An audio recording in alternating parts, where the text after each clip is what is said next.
Justin Fields is the new starting quarterback for the Chicago Bears. I'll tell you why this decision was made and why it was long overdue right after the bumper.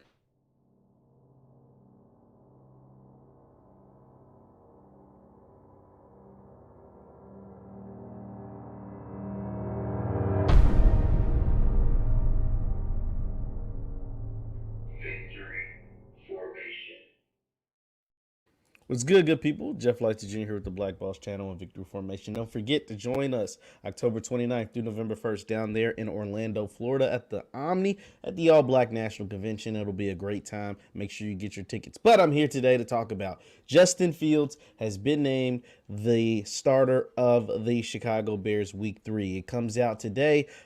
Bears head coach Matt Nagy confirmed Fields would be the starter for Week 3. Fields saw 65% of the snaps after starter Andy Dalton got hurt on Sunday with a bone bruise. Nick Foles will serve as the backup for Fields, and Andy Dalton will never see the field again as a Chicago Bear as long as, knock on wood, Justin Fields stays healthy. So here's the thing: this is long overdue. Justin Fields honestly should have been the starter Week 1, but it sounded like, just from all the reports and everything, that the Bears promised Andy Dalton he was going to be the starter, right? They signed Andy Dalton before the draft. So they told Andy Dalton, hey, we're signing you because Trubisky's gone. He wasn't getting the job done. Nick Foles is still here, but he wasn't getting the job done. And we want you to come in and be our starting quarterback. And then the draft comes around, and Justin Fields falls past the 49ers at 3, and falls past the Falcons at 5, and falls past 6, 7, 8, 9, 10.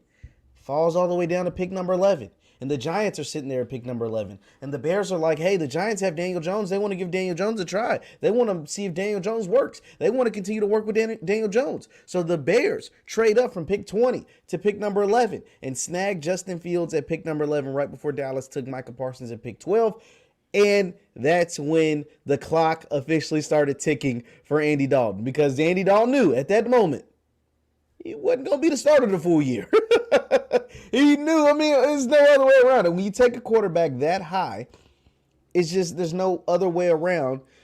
You're going to get replaced at some point during the season if the team is smart, right? Like, especially when you're Andy Dalton. It's not like you were like Alex Smith when Patrick Mahomes was there, right? But when a team trades up, gives up that much, trades up those 9 picks to get the guy that they want, that is because they want him to play. And it's like I said, it sounded like they promised Andy Dalton he'd be the starter Week 1. He was the starter Week 1. He was the starter Week 2, but he got hurt. Hey, unfortunate, wish him the best of health, but it's time for Justin Fields to get out there. Because here's the thing. Here's why it's important for Justin Fields to go out there and play. He needs the reps. As much as sitting on the sideline is great, right? Mental reps are great, right? Like having a chance to play behind somebody that's a veteran, right? All of that stuff's great. But the best way to get better at playing football is what? Playing football, right? And the best chance for the Bears to win is when Justin Fields is in the game, now and for the future. You need Justin Fields to get out there and get as many reps as possible. He had a shortened year at Ohio State, so he didn't get as many game reps as he should have, but he still is great. He is uber talented. He is uber talented. And he might have a couple stinkers. We just seen Zach Wilson throw 4 picks, right? Hopefully Justin don't have a stinker like that. But if he plays New England, I don't know the Bears' schedule. Don't have it pulled up in front of me. But if he plays New England, he might have a stinker like that. New England just destroys young quarterbacks, especially the rookies. They do them really, really dirty every single year. But yes, Andy Dalton was never your future. Andy Dalton is not more talented than Justin Fields. Andy Dalton's not a better quarterback right now than Justin Fields. There's nothing about Andy Dalton that's better than Justin Fields. So it's great that he finally gets the chance to go out there and prove that he is a great NFL player. He won't prove it Week 3, right? But the fact that he'll get those live game reps and have a chance to properly develop, right? Everybody don't need the Patrick Mahomes treatment. Everybody wants to say, oh, do it like Patrick Mahomes and the Chiefs because they sat him a whole year and then he went out and was able to go win Super Bowls, right? Or get to the Super Bowl every year, AFC Championship games or whatever. Everybody don't need that. The Chiefs had a hell of a roster, first of all, when Patrick Mahomes finally took over as a starting quarterback. The Bears don't. The Chiefs had Alex Smith, who was a really, really, really good starting quarterback. The Bears don't. And everybody don't need to do that. Justin Fields, he has a terrible offensive line. So he's going to take some hits. We saw him take hits during the preseason. But his ability to run, his ability to maneuver in the pocket, his ability to escape and make plays with his legs are going to be huge for the Bears. We saw them huge in week 2 when they got the win, and they're going to be huge moving forward, especially how bad that offensive line is. That offensive line is horrible. The receiving core outside of Allen Robinson, not very good. That defense that was once very lethal isn't as great as it was 2 years ago. You know, they still got some really good players, especially at the linebacker position with Roquan Smith and Khalil Mack. But outside of linebacker, they don't really rush the passer that great. Khalil Mack isn't as great of a pass rusher as he once was. The secondary, I think Eddie Jackson, he can play a little bit. But outside of that, the defense is just average. So it's good for Justin to get in there, to adjust to the speed of the NFL, to adjust to the trials and tribulations of the NFL, to get some of those growing pains out of the way.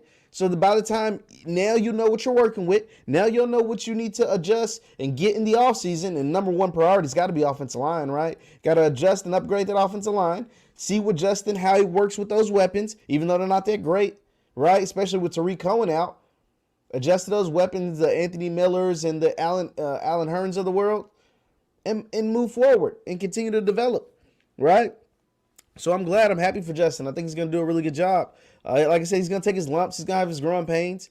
But Justin Fields is my favorite quarterback in this past draft, right? I was one on record to say I think Justin Fields is just as good as Trevor Lawrence. And he ended up being the third quarterback taken off the board. I thought he was way better than Trey Lance. No offense, Trey Lance. I think he'll have a really good career. But I thought he was better than him. And I was just as good as Trevor Lawrence, who everybody said was a can't-miss prospect. Well, if Trevor Lawrence is a can't-miss prospect, and every step of the way, Justin Fields has been just as good, if not better, whether it's at the high school, the collegiate level, playing in the same system and the same type of talent around him, then I think Justin Fields, he's going to have a good NFL career. Leave your thoughts in the chat. Leave your thoughts in the comments down below. What are your thoughts on Justin Fields? How do you think he's going to fare? And for all of those on Twitter, follow me on Twitter at JLighty7. As shoot me messages, shoot me DMs, shoot me, let's get into Twitter debates. We have great debates on Twitter and on Instagram. And for my Facebook folks, Jeff Lighty Sports. That is Jeff Lighty Sports. I respond to all comments. Thank you guys for tuning in. And don't forget, meet us at the All Black National Convention, October 29th through November 1st, down at the Omni in Orlando, Florida. I will see you guys next time. Peace.